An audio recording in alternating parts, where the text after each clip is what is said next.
Today, we're going to talk about the thing that everybody wants to talk about, money. I have an expert. What do you think the biggest misconception that Christians have about money is? Most people look at money as something secular, as something evil, as something bad, as something worldly. We don't look at money as something spiritual. Wow. There are over 2,000 verses in the Bible that deal with how to handle money and possessions. There is more in the Bible about how to handle money and possessions than it is about.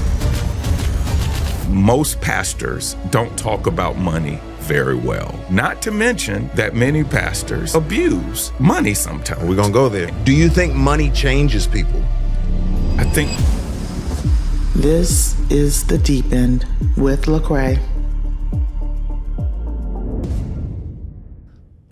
Ladies and gentlemen, today we're going to talk about the thing that everybody wants to talk about, money.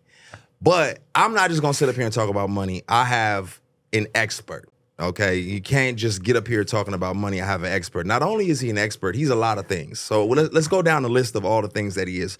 First of all, he was a highly recruited football player that was a star at the University of Tennessee, went on to play in the NFL, made his money in the NFL, and decided to go into the financial wealth management business. Worked for Morgan Stanley, one of the biggest financial wealth brokerage management firms in the world, and then became a pastor.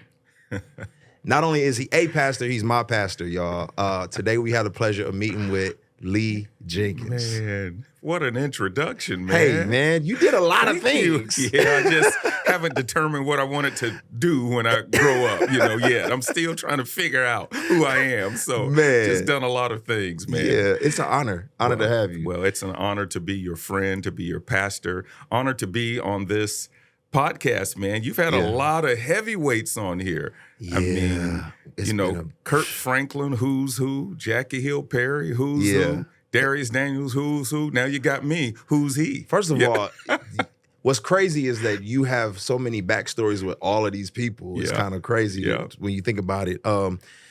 I think, when we first met, I was going through a weird time, kind of a tough time, and you were just very gracious and very shepherding and welcoming, invited me to be around and just was very caring and kind. And it's everything you want in a pastor, honestly. Thank you.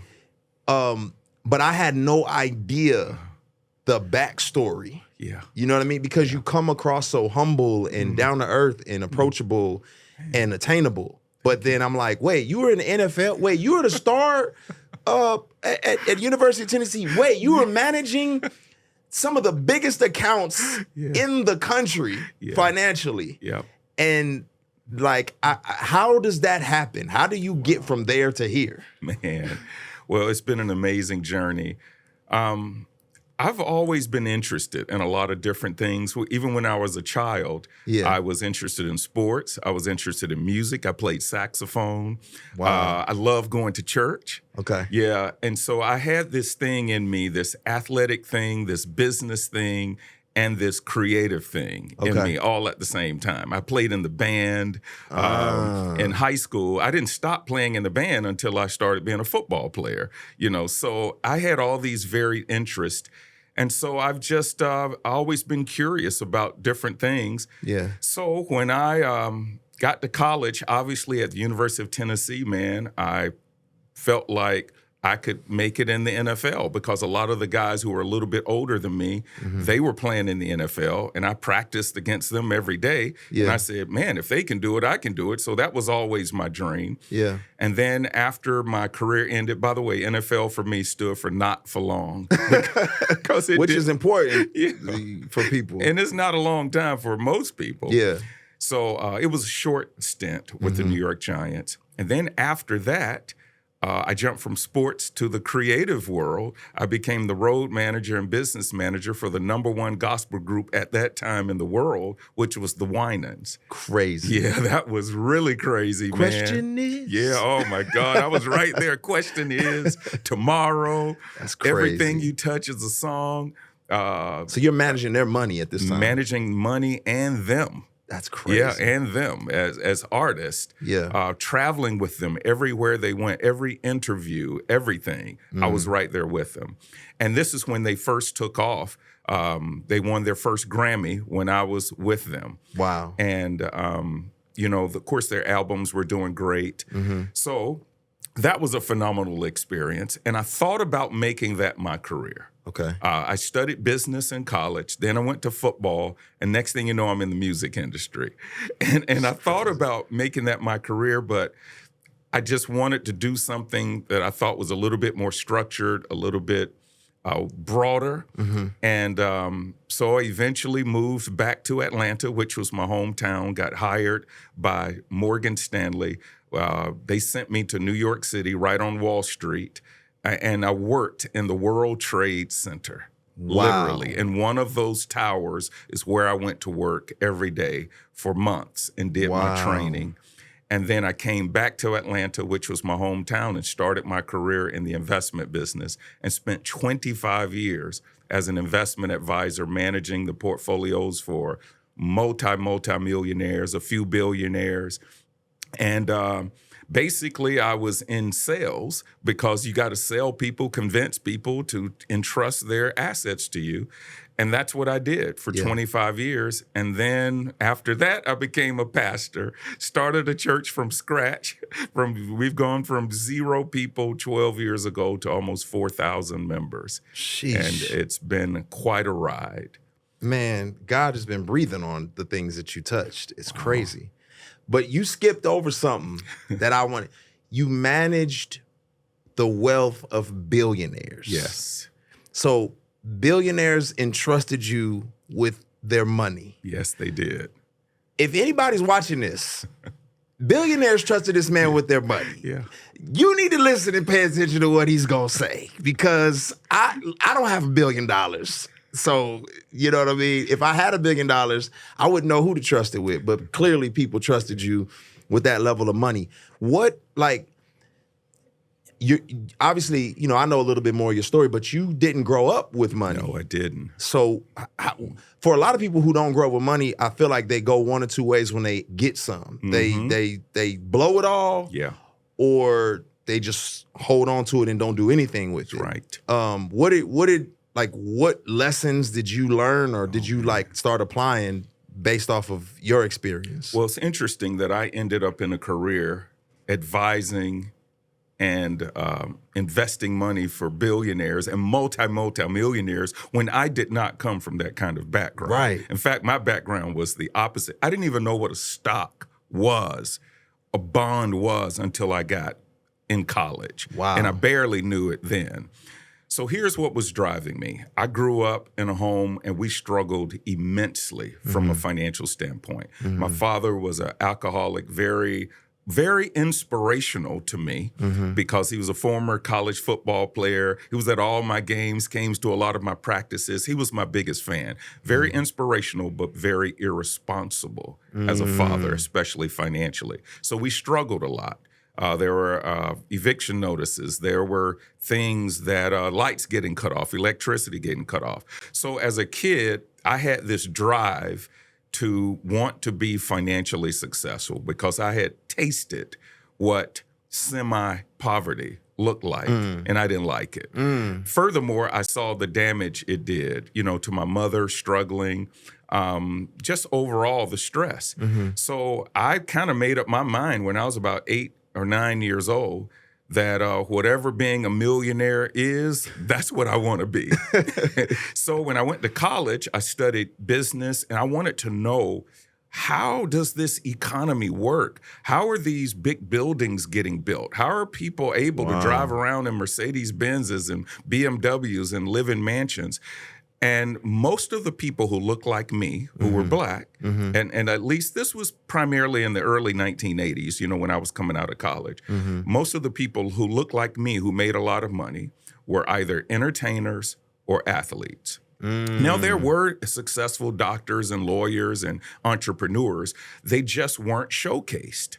Right. So we didn't see successful black people showcased in the 80s until the Cosby Show came on television, until the Huxtable family. That's true. Yeah, man. Other than that, it was basketball players, football players, singers, dancers, actors. Yeah. So I was intrigued by, to be perfectly honest with you, how white people and Jewish people made so much money and black people didn't.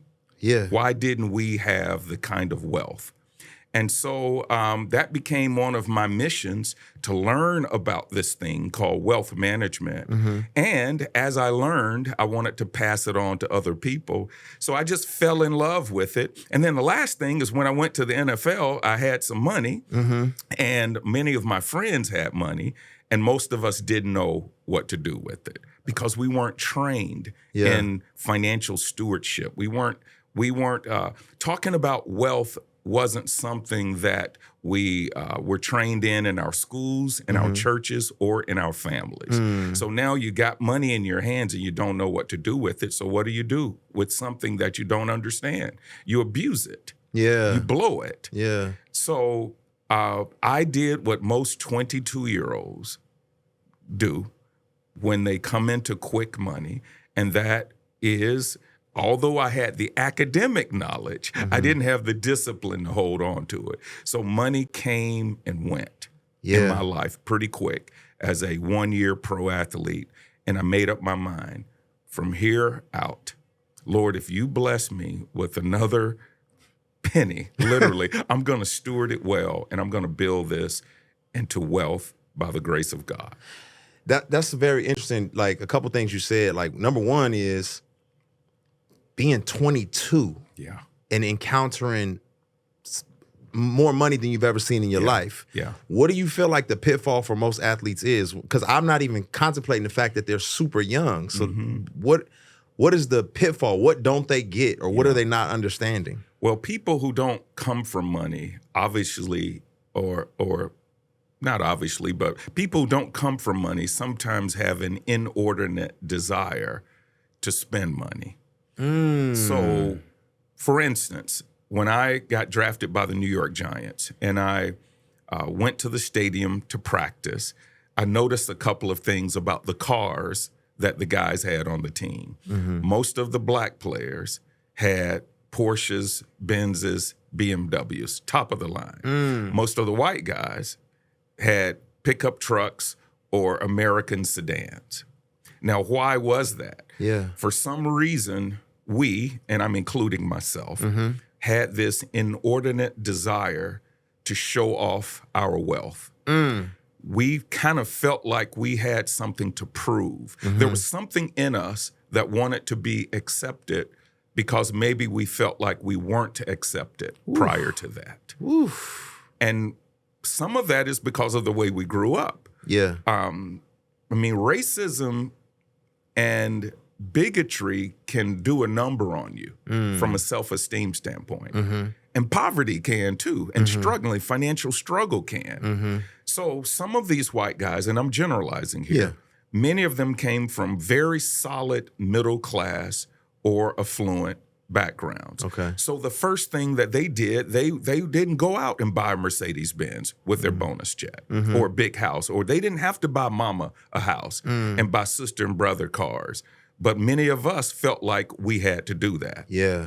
So that's a lot of pro athletes have so many other obligations, or they feel like they have obligations, or they're trying to satisfy some things that they never had an opportunity to do or to experience. And that causes them to make sometimes dumb financial decisions. Man, that's really good, because even as I'm thinking about what you're saying, I think even when I began to make some money, I wanted the symbols of wealth Yes. more than I wanted the wealth itself. It's like I had had to make sure people knew I was valuable.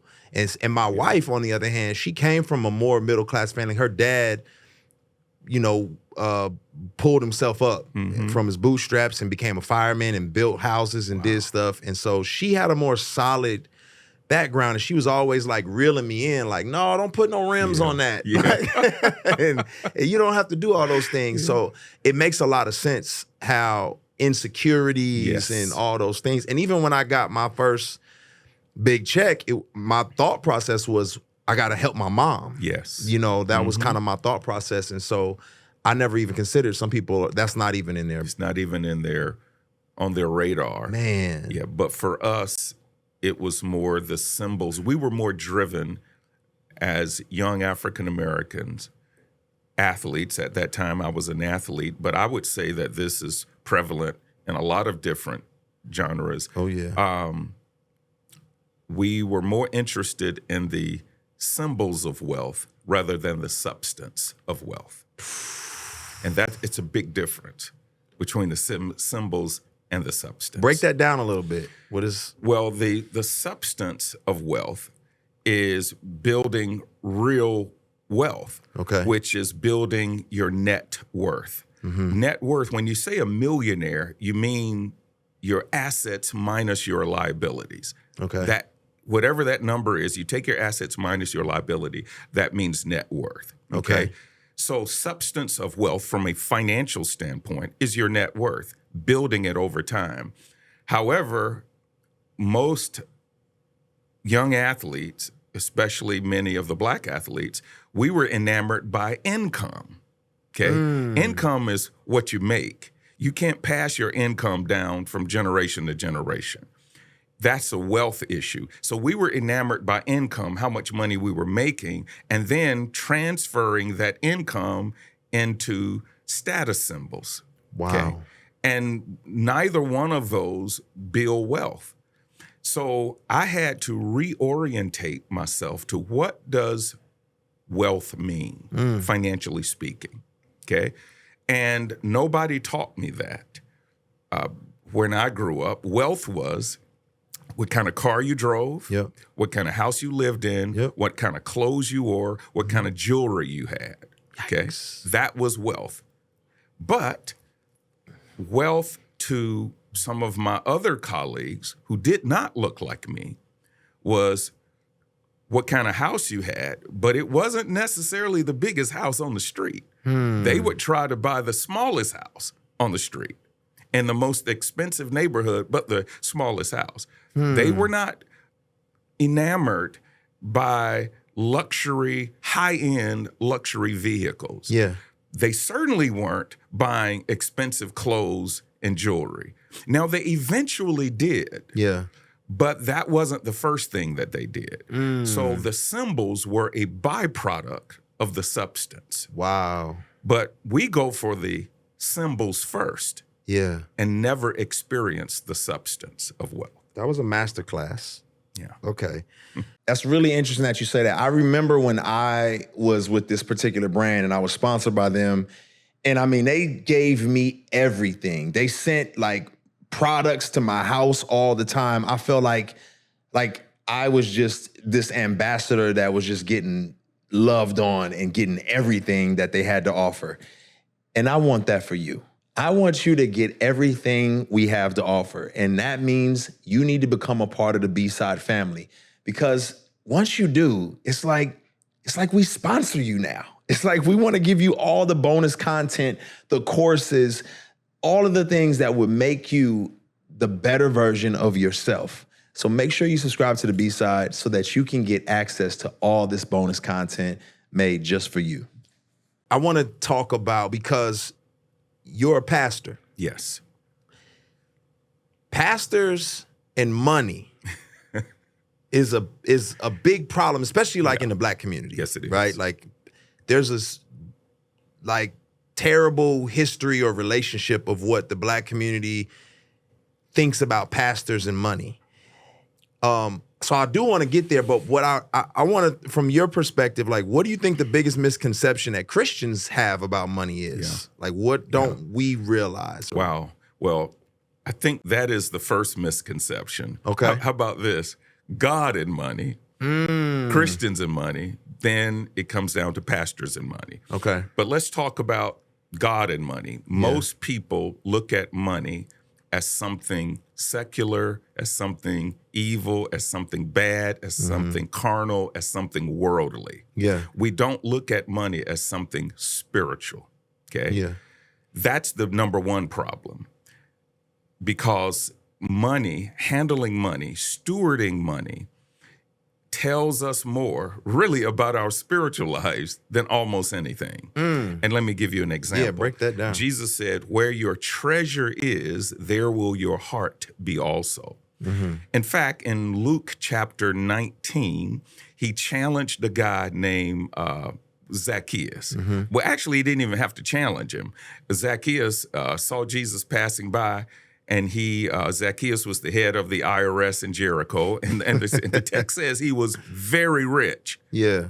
Because they ripped a lot of people off. Scammer. That's right. He was a scammer. He made big money. Yeah. And when he encountered Jesus, he said, Jesus, half of my possessions I'm going to give to the poor. He said, if I've defrauded anyone of anything, and he had, he says, I'm going to give him 4 times as much back. And Jesus said, today, salvation has come to this house. In other words, Zacchaeus, I know you are a changed man by not what you prayed, by not going to church, but by what you just said you were going to do with your money. Wow. Because our money is a barometer of our hearts. One more example, Luke 18:18, the rich young ruler. Yeah. He said, Jesus, what must I do to inherit eternal life? Jesus says, you need to do this, you need to do that, you need to do this. He said, man, I've been in church my whole life. I've done all of these since I was a little kid. Jesus said, you lack one thing. Give your possessions to the poor and come and follow me. And Jesus said, the man went away sad. Yeah. And then he says how hard it is for a rich man to enter the kingdom of heaven. So here's my point. Both of those guys were challenged, not by how much church they went to, not by how the prayers they prayed or how much scripture they knew, but by their money. So money is often used as a barometer of our spiritual life. Every spending decision is a spiritual decision. Sheesh. Because what we do with money matters. So people look at money as something, again, carnal, bad, instead of something that God uses in our life to really draw us closer to him. Because we have to make so many decisions about it. So that's the first problem, is we don't look at money the right way as something spiritual. And the biggest thing is we don't look at it as God being the owner of what we have and we being the steward. Yeah. And a steward has to satisfy the owner with what they do. Okay. So that's number one. So then we have this warped attitude about money, and then we bring it into the church. Okay. We get into the church and the money. That's now. exactly right. Okay. The church and the money. Okay. And because we aren't taught about it except for in one area, and that is giving. Giving. Okay? Tithe. And giving is important. Yeah. But God owns all of it, not just the 10%. And we have to learn how to manage all of it. So if you constantly tell people to give, and you're not telling them how to get out of debt, how to build wealth, how to spend wisely and strategically, how to get their credit together, how to bless the next generation, how to save, how to leave a legacy, then you really aren't empowering people financially. It comes across as if it is selfish. Okay, so most pastors don't talk about money very well. They either talk about the giving or they don't talk about it at all, and they don't know how to talk about it because many of them struggle in this area too. Not to mention that many pastors, just like anybody else, abuse money sometimes. We're going to go there. In their own personal lives. Okay. And don't make wise decisions. And people see that, and it causes a lot of skepticism. Yeah. So if let's say I'm church goer number 5. Yeah. I'm struggling with church because I walk in the building and I'm asked to help put some paint on the walls. Mm-hmm. And then I look on social media and I see the pastor in a private jet. Yeah. What should be different? Like, why am I bothered by that? I think you're bothered by it, and most people are bothered by it, is because of the primary way most pastors, not all, but the primary way most pastors get paid. The church is a nonprofit institution that is primarily dependent upon the charitable giving of people. Yeah. When you manage or are the chief steward of a organization that is dependent on people's giving, there really should be a level of modesty.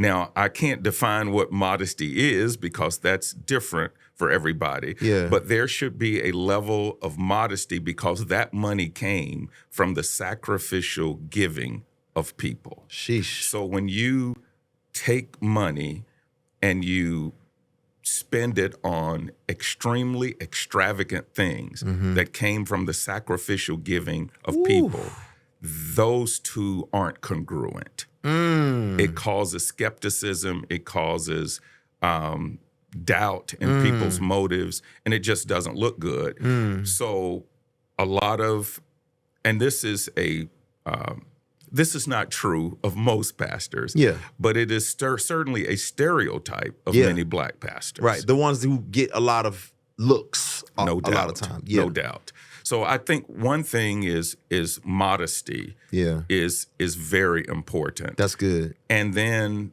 making sure that you teach and preach the whole counsel of financial stewardship, not just the giving part. Yeah. And I think that's the main problem. Yeah, that's really good. Because as you say that, I'm thinking about like the single mother who life is changed on Sundays and through the community group and everything. And she's like, man, this is my home. These are my people, my community. And I'm scraping. And she's like the widow who gives the little bit that she has. Yes. And then it's kind of like, what is going on with this little, I'm at home lighting the fire, you know, with matches, the gas fire, and the pastor's on a private jet. And I get what you're saying. Like, it's kind of like a weird thing. Yeah, we have to be careful. See, I come from the business world, and now I'm a pastor. What I would do and buy as a businessman, I think twice about that as a pastor. In fact, some things I just don't do. Yeah. I mean, I lived in a very big mansion when I was in business. Well, when I became a pastor, I downsized, but that was for a couple of reasons. Sure. I mean, obviously my children, we were empty nesters, so my children had already gone to college, and there were some other things. Then I got the T-shirt, been there, done that, and it's not all it's cracked up to be anyway. Boy, property taxes. Hello. Yeah, man. But there are some decisions I made as a businessman regarding personal purchases that I would not make as a pastor. Yeah. Now, that doesn't mean that I don't live a comfortable and a good lifestyle and that I don't appreciate quality things. Sure. And obviously it's different for everybody. But yes, there is a certain amount of soberness and wisdom I believe I have to use because of the way I make some of my money. Yeah. Not all of it, because I'm still an entrepreneur. I have businesses and investments outside of what I do as a pastor. But still, I'm primarily known as a pastor. One of the things you said that I think I haven't heard anybody say before, but you said you don't just ask people for money. You teach them how to steward the money that they have. Do you feel like the Bible or Jesus gives any principles on business at all? Like, oh, man.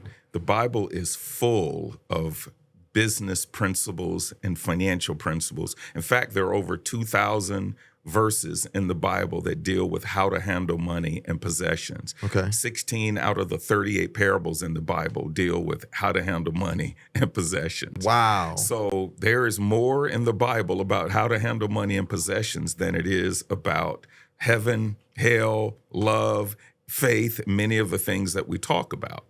And so yes, handling money, doing business, all of that. First of all, it's a part of our lives, whether we make it spiritual or not. And it is. It's a part of our lives. We ought to know how to deal with it from God's perspective. Yeah. But secondly, it still tells us a lot about our hearts, money, our treasure. Our hearts gravitate to wherever our treasure and our money is. Yeah.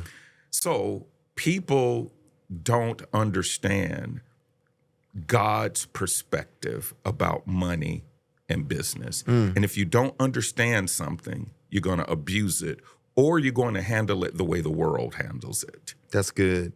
So because Christians really have this weird relationship with money, like I see either there's like the prosperity Christians or the poverty Christians, right? Like this tends to be like you're on one side or the other. Like, oh, if you love God, give it all away because this life doesn't matter anyway. You're going to go to heaven. Or if you love God, then he should bless you with everything under the sun. Yeah. It's an uncomfortable kind of conversation, right? Like I personally, well, I'm just telling a little bit of my story. Like I came to faith and I didn't know anything about either of these kind of camps. Yeah. So at the same time, I got one person ministering to me who is probably more on the poverty side. Like, hey, Jesus didn't have a place to lay his head, so neither should we. And then I have a church that I'm attending. It's on the prosperity side. It's like, hey, I remember one Sunday they said, I want you to bring some cologne to church, and when you spray it on, or when we bring it, I'm going to bless it. And every time you spray this cologne on, prosperity's going to come your way. Wow. So I'm on both sides, and I'm like, wait, which one is which, and how does this work? And I ended up saying, this one doesn't make sense to me, so I'm going to go to the poverty side. But then what happened is I started to have this weird, this thought process that money was bad. And I started looking at like Abraham and Solomon and Job and Joseph, and I was like, wait, they are rich. Very rich. So I don't know what to do with that, so to speak. And I even on one of my albums, I said, I'd rather have $1 in my pocket than $1 million, because I was like, I don't trust myself in money. And so what do we say? Like, how should we look at that? That's a great question, man, and a wonderful way you framed that. So there are basically two extremes: what I call the poverty mentality, and then I'm going to call it the prosperity theology. Okay. Right in between is what I call the stewardship theology. Okay. And that means that we manage our money according to God's principles. And our first responsibility is to please God. Okay? That's our first responsibility. And in order to do that, you have to view yourself as a steward, meaning that you don't own it all. So the poverty theology is not healthy because it limits what God can do in your life. And it's really a sign of people's low self-esteem and how they look at money as being evil. No, money is not evil.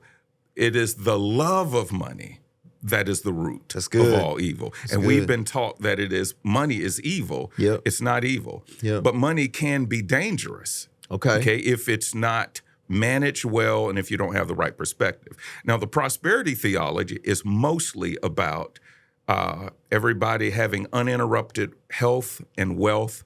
And the more faith you have, the more money you will have. Well, the Apostle Paul had a whole lot of faith, and he struggles sometimes. He says, I know how it feels to be full, and I know how it feels to have an empty stomach. So that's not a good thing. But I believe that we are called pretty much to be like the parable of the stewards in Matthew. Yeah. And it's basically to maximize your stewardship, to be the best you can, or to do the best you can do with what you have. That's good. Because one day we're going to stand before God. And if I was supposed to, I'm just using this as an example, to be a multimillionaire and to build wealth and to do great things with it, and then I don't do that, then I haven't been a good steward. That's good. So the bottom line is handling money is a spiritual issue. Yeah. But it has not been taught well. Either people have been beat up and made to feel guilty if they made money, or they were told they were worldly, or they felt like, hey, I'm a child of the king. I'm supposed to live like a king. I'm supposed to drive and wear the best of everything to represent Christ. Yeah. And that's not the truth either. Yeah. So we just have to find that balance. So one of the things that I've seen, and I don't know if I've seen this in my church going experience, but what I've seen at Eagle's Nest, your church, our church, is a lot of wealthy Christians. Yes. And for some people, it could see it and be like, wait, why is everybody, what's going on here, right? Is it a prosperity spot? Yeah. But one of the things that you have done, and I've seen you do it, is you've networked people and put people together. Yes. So like this person who's starting a business can connect with this person who has this large business, and then they work and this business grows. I've seen you send people to someone's coffee shop because they just started it, and then all of a sudden they're thriving. Do you, like, we tend to mistrust rich people. There's a lot of people who are doing what I would call them rich at the church, right? Should there be more rich Christians in the world, or should there not? Like, what is, wow, that's an interesting question. I'm going to answer that question in a couple of ways. Okay. I'm going to say, first of all, I mean, obviously it's the grace of God that has blessed our church financially and blessed us with some of the people we have. Yeah. But we often attract who we are. And sometimes we either attract people as pastors or as business people or as people in general. We attract people and or we repel people. I believe my business background has helped me to understand and talk to business people in a way that resonates with them. Okay. In fact, I think Jesus did that too, by the way. He could just really resonate with different kind of people. And so I had a wife to tell me when I first started the church, she says, you are the first pastor to get my husband off of the golf course on Sunday mornings. Now, he loves the Lord, but Sunday morning was his time to himself. Yeah. And he played golf, and he occasionally went to church on Sundays. She said, he beats me out of the bed now on Sundays to come to church to hear you. Wow. And it's because he feels like your messages really relate to him as a business person. So I am a big proponent of people maximizing the talents that God has given them, because ultimately all of us will stand before God and we want to hear, well done, thy good and faithful servant. That's good. So I don't care what financial level you're on, we are called and we have a mandate to be good stewards. Yeah.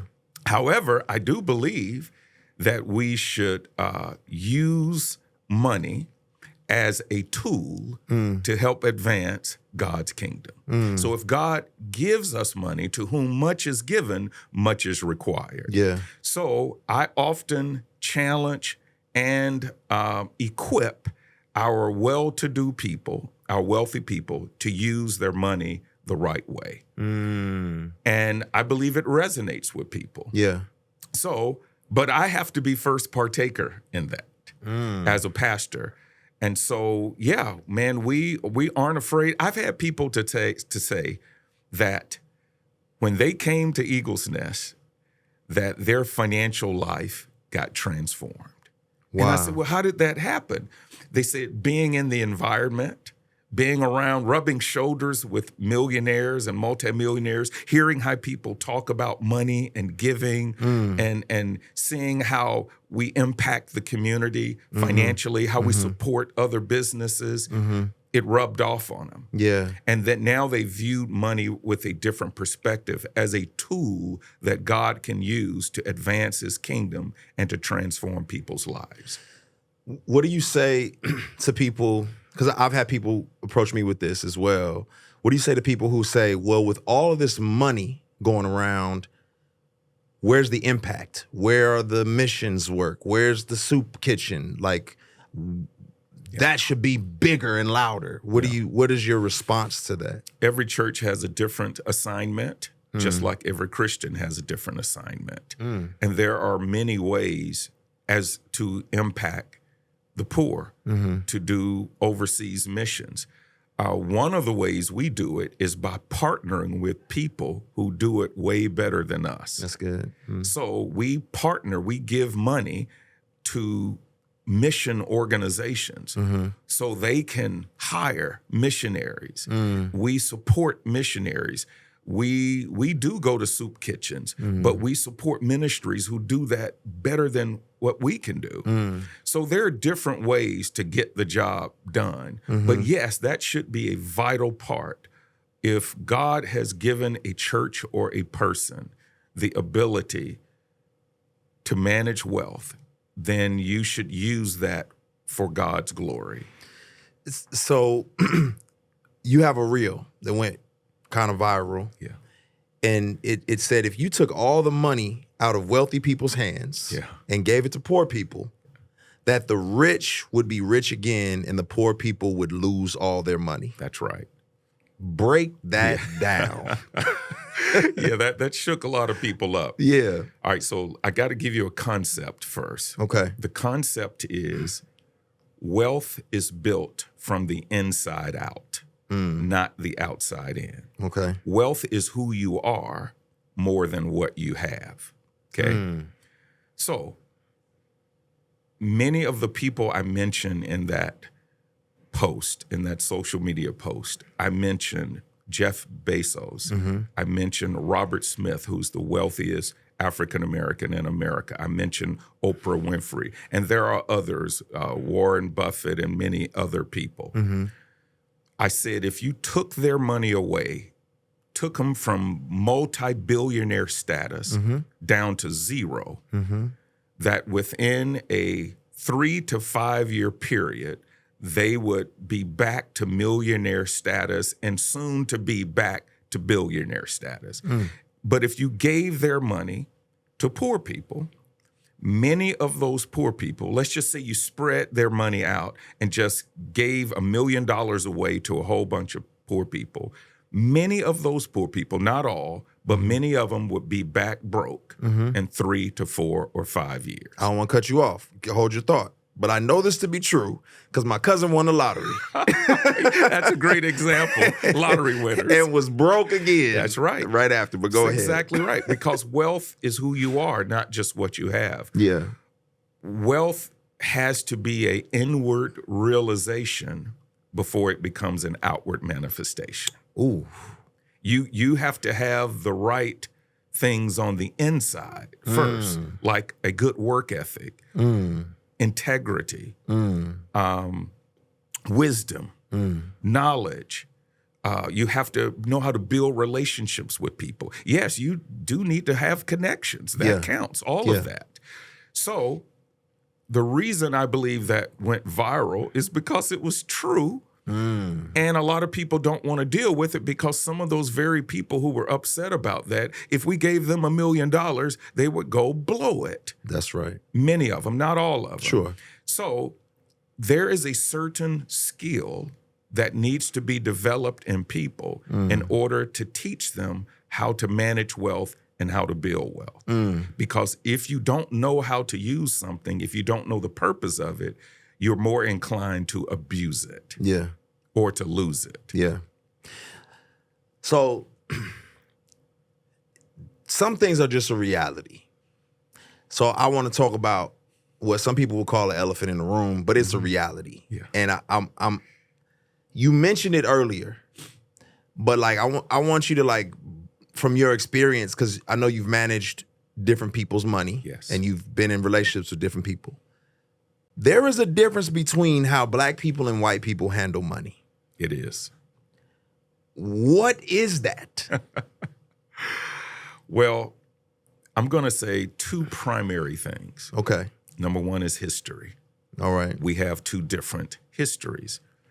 Black people, unlike other ethnic groups, did not come to America for religious freedom, for financial freedom, or for other freedoms. Yeah. Okay. We came here to be a part of an economic system called chattel slavery. We came here to work. We didn't come here to build wealth, to be free. Wow. Other ethnic groups came to America because they saw opportunities. Italians, That's Jewish. exactly right. Yes, Yeah. okay. But we didn't come here with that in mind. And we were not allowed to build wealth and to participate in this great experiment called democracy, called capitalism. We weren't allowed to participate in that for almost 250 years, okay, for multiple generations. And then even after that, we had quasi-slavery. It was called Jim Crow and legalized segregation. And so we had 25 decades of chattel slavery, where we weren't even considered human beings, let alone could start businesses and build wealth. Then we had another 10 decades of legalized segregation where we couldn't take advantage of being an American. And then we've had 5, almost 6 decades of freedom. So here's the deal. We haven't had the opportunity because of our history to pass wealth down generation to generation, to build wealth, to learn about wealth. And so other ethnic groups had more of a head start on us, or they had a different mentality when they came here. So that's number one. Our history is different. Okay. Number two, unfortunately, our habits have been different. Our history and our habits, how we spend money, how we relate to money, what money means to us. Some of that is because of our history, but the bottom line is we have been more inclined to take advantage of the symbols of wealth instead of the substance of wealth. We have been more prolific spenders than producers. And in the white culture, white people, 14% of white people out of the whole white population are multimillionaires. Wow. Barely 2% of black people out of all black people are millionaires, okay? So there are multiple statistics that put us at the bottom of the barrel when it comes to wealth building. We have more debt compared to our income. We have the worst credit. We have the least amount of wealth, but yet we're the biggest spenders. Now, a lot of that is changing because we're talking about this. We are demystifying this whole wealth building game. I like some of that. There are some issues I have with it too. Yeah. So the bottom line, yes, there are some cultural differences when it comes to wealth because of the history is different, because the perspective is different, and because the habits are different. That's good. But that is changing. Yeah. And I have seen tremendous change in the last 20 to 25 years. Yeah. Yeah, I'm personally in that place where I think I went through this season of I made money and I was like, well, I got to hold on to this because I don't know if I'll ever see it again. That's right. And people would say, hey, you should invest in this and you should do this. And I'll be like, I don't know if I can do that because I'm the first generation of wealth and I'm scared to not, you know, a good man leaves an inheritance for his children's children. I'm trying to be a good man. That's right. So you don't want to lose it. Right. Yeah. But I do notice that like my business partner who's white, he's like, let's invest in this, let's do Yeah. this, let's do that. But he came from wealth. Yes. And you know what I mean? So there's a different mentality, a different level. And I'm trying to understand as I've gotten older how to like wrestle with these dynamics and not care about the symbols. Absolutely. And care more about the substance. Yes. But that is something that jumps in my mind. Well, it's the elephant in the room. When I started in the investment business, I noticed that on holidays, my colleagues, white and Jewish colleagues whose offices were right near mine, they were all going to their vacation homes. Mm-hmm. And I was like, wait a minute, guys, we're the same age. We make around the same amount of money. How can they have not only a home here in the Atlanta area, but they have a vacation home. 2 homes. Yeah, 2 homes. And they're 30, 32 years old. Oh, wow. So I just asked one of them, hey, man, how are you all able to afford that? And then they began to tell me how, and this was a Jewish person who told me this. He said, man, when people die in our family, they leave an inheritance. He says, I've gotten inheritances from aunts, from uncles. He said, that's a big deal in our culture. You don't die broke. Dang. And you don't manage money without generations in mind. That's why God says he is the God of Abraham, Isaac, and Jacob. And so many other cultures think more generationally than maybe those of us in the Black culture. Yeah. Because we were just trying to survive decades ago. Yeah. We weren't thinking necessarily about our grandchildren and our children's children. Yeah. So I found out that many of my colleagues were benefiting off of what their parents, grandparents, uncles, and aunts did. And they were able to accumulate wealth. And how they looked at wealth was different than how I looked at wealth. Yeah. The first time I started making money, the first thing I went and did is bought a $50,000 Mercedes-Benz, okay, which was stupid. I always tell people that $50,000 Mercedes-Benz probably cost me $1 million. The reason it cost me $1 million is because the same time I was buying that Mercedes-Benz, one of my white buddies was buying a condo in Destin, Florida. And Destin, Florida was a little sleepy beach town. And he said, hey, man, there's some deals down there, and you ought to put your money down here. And I said, no, man, I want to buy the car of my dreams. I was making over 6 figures, and that's what you do. You want to show off your wealth. You want to show people that you're making money. But I found out that wealth whispers. Riches are loud. Okay? Wealth whispers. Wealth doesn't tell everybody what they're doing. Wealth doesn't show off. Sheesh. But riches, cars, clothes, jewelry is loud. I want it to be loud when I first started making money. I wanted people to see it. But my buddy, who was buying condominiums in a sleepy beach town, which is now bustling, he was whispering. He didn't care about showing off stuff. So I always tell people that $50,000 Mercedes-Benz cost me $1 million because of what I was taught about money as a Black man.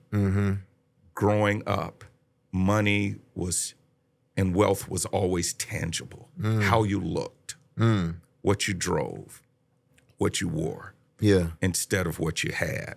That could bless people for generations to come. Wealth whispers, riches are loud. That's a T-shirt. That's a book. That's a book. You need to write that book. Man. That's a book. I'll buy that book right Man. now. That's a book.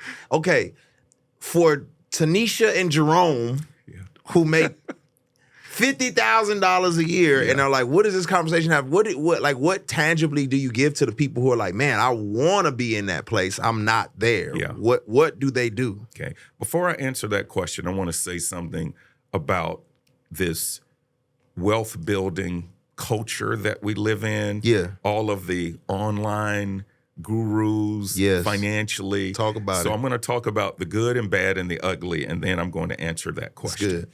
Let me tell you what the good is. The good is people now are more cognizant about financial related matters. They really do care now. 20, 30 years ago, nobody talked about the stock market except people who had money. Okay. Now I see everyday people talking about building wealth and talking about entrepreneurship. And I think that's good. And a lot of the online gurus and social media, it's made building wealth attainable Okay. for the average everyday person can now feel like they can do this. It's not as mystical. They've demystified it. They've brought Wall Street to Main Street. Okay. And I like that. Okay.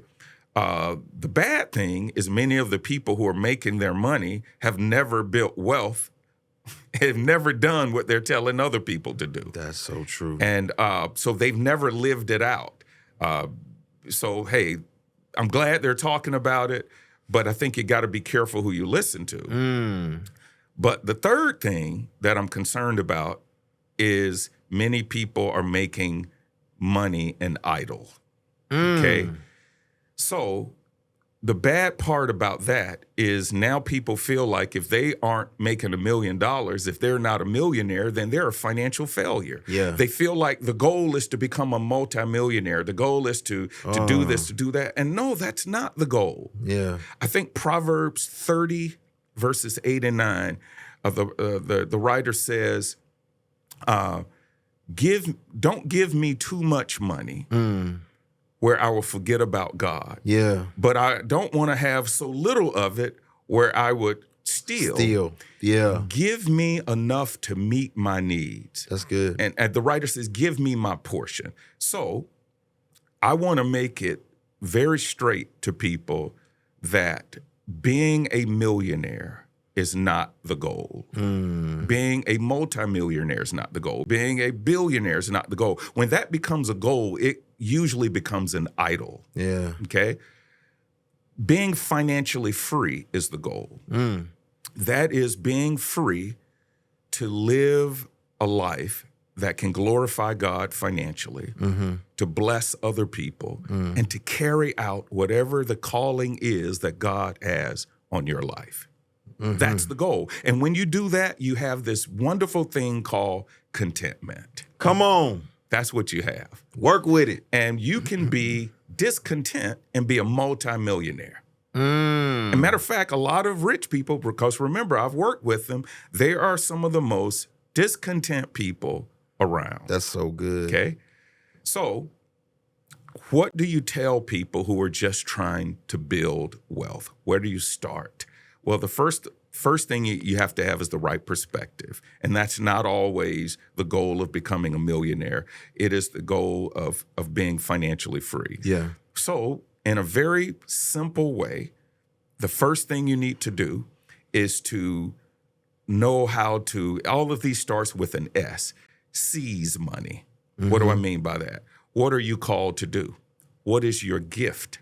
What are you going to do to go out and to maximize the talent God has given you? Where has God planted you? See, a lot of people are planted in the wrong soil, and they'll never reach their financial potential because they aren't doing the thing that God has called them to do.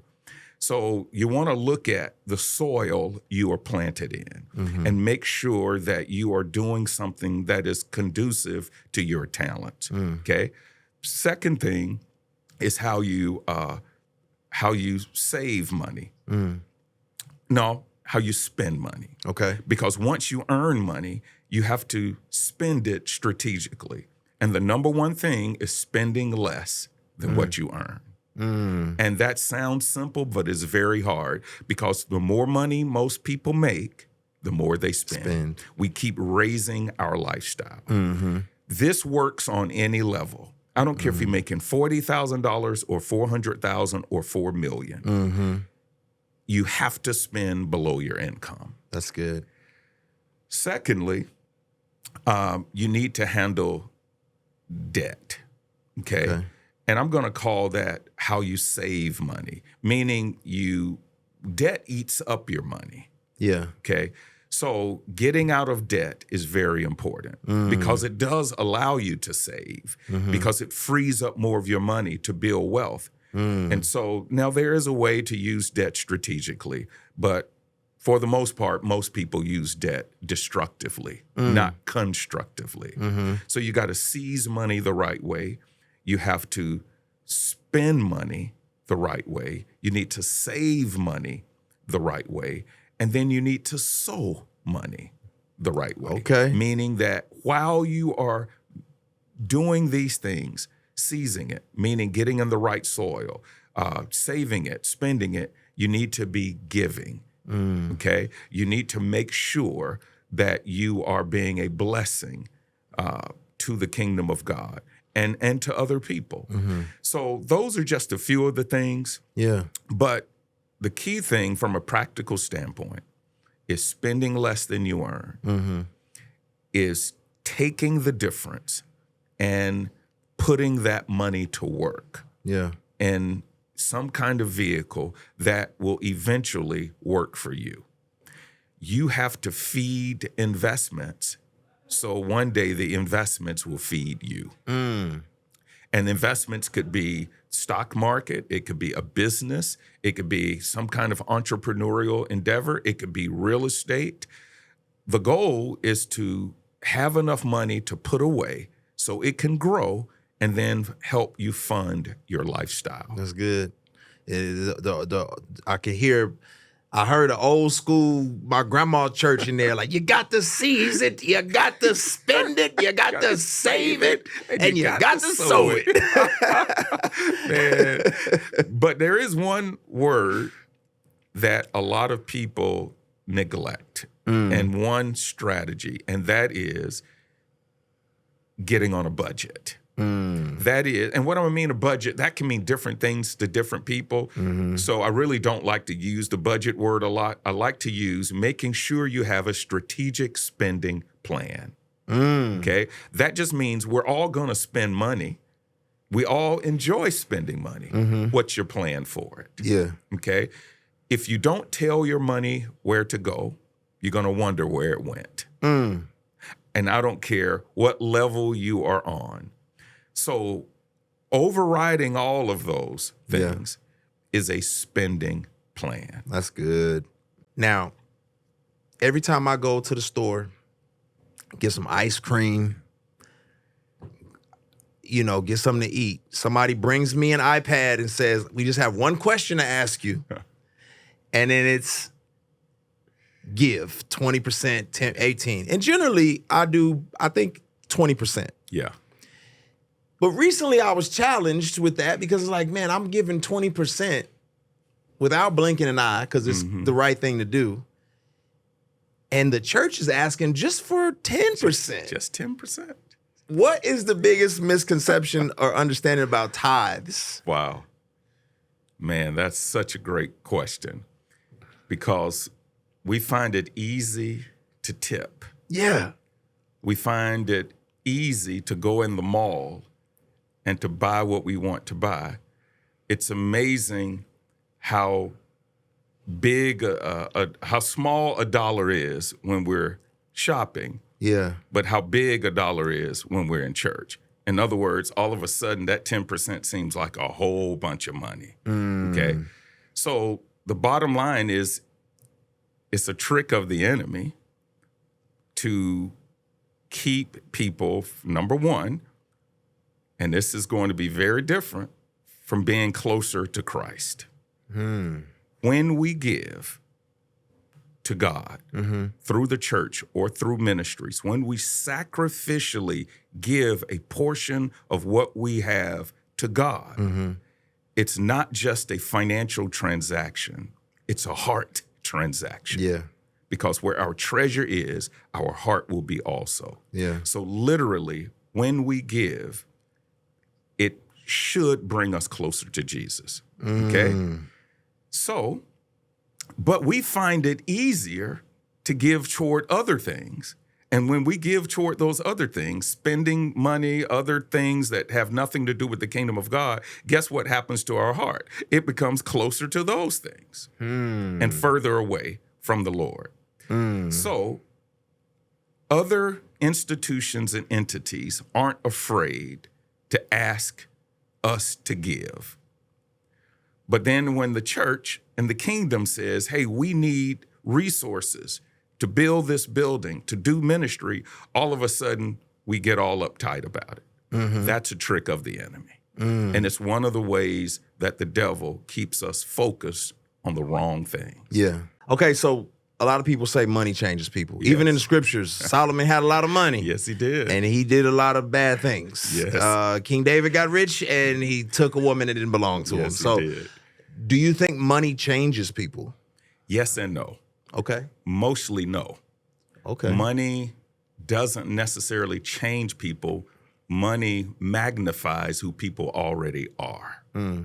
So if you have adultery already in your heart and you're broke, you're not going to be able to carry it out.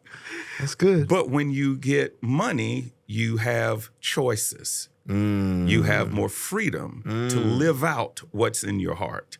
So money gives you options. Money gives you freedom. Money allows you to live out your fantasies and gives you influence and clout. And when you have influence and clout, then you can do things that you wouldn't normally do.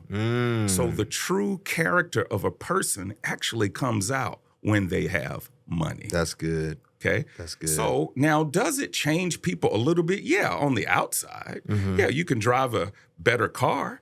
You can wear better clothes. Yep. You can hang out with people who you wouldn't normally hang out with. So yeah, there are outward things that obviously change and probably should change, and nothing is wrong with that. But inwardly, money magnifies who we are. That's good. Yeah, I've always felt like a decently attractive guy, but I think women thought I was cuter once I got a little money. I'm just being honest. No my doubt. my DMs didn't look the same, before people was like, wait a minute, That's right. So I would, yes. Yeah, man, it makes us look better, and all of a sudden, an ugly guy becomes handsome. Exactly. I would agree. Yes. Listen, he's qualified to tell you about the scriptures and your portfolio. I don't know. And then, he can talk football with you all day. So Right. what in the world? Man, listen, I appreciate you for being here. Thank you. More importantly, I appreciate you for just being in my wife and our lives and in my children. They love going to church. Thank you, man. You know what I'm saying? Like that, they beat us out the door to go to Sunday service. And that's a blessing, talking to somebody who was extremely church hurt, had a lot of baggage. And Eagles Nest has been a blessing for us, man. So I'm man. honored, and I appreciate you being here and sharing your wisdom. Well, let me say this. You've been a blessing to me, man. I love hip-hop music, and you have always been my favorite artist. Hey, okay? come on. I want you to know that, man. And you minister to me, too, man. And you get me thinking through your music. But a lot of people who are celebrities, sometimes when you meet them, you're disappointed. It's like, oh, man, I thought this person was this or that. Man, when I met you, I was blown away. Wow. At your character, your integrity, your humility, how much you love God, your family. You're a great father. So, man, I'm honored to be in your life. Sheesh. I want you to know that. That's the truth. I'm going to cry off camera, y'all. Man, thank you again. Appreciate you. Welcome. It's great. I hope I helped some people today. What?